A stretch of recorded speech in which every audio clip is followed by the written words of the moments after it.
என்ன சொன்னாலும் இது ஈடேயாகாதுன்னு எனக்கு தெரியும்.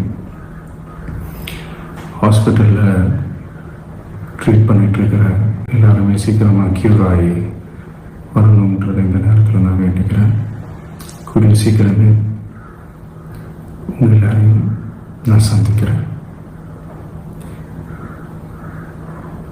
இந்த நேரத்தில் எங்களுடைய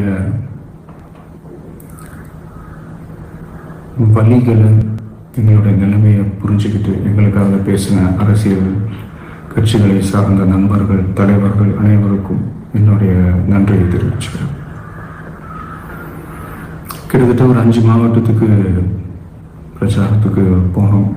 இந்த மாதிரி எதுவுமே நடக்கல. ஆனால் கரூரில் மட்டும் ஏன் எப்படி நடக்குது, எப்படி நடக்குது? மக்களுக்கு எல்லா உண்மையும் தெரியும்.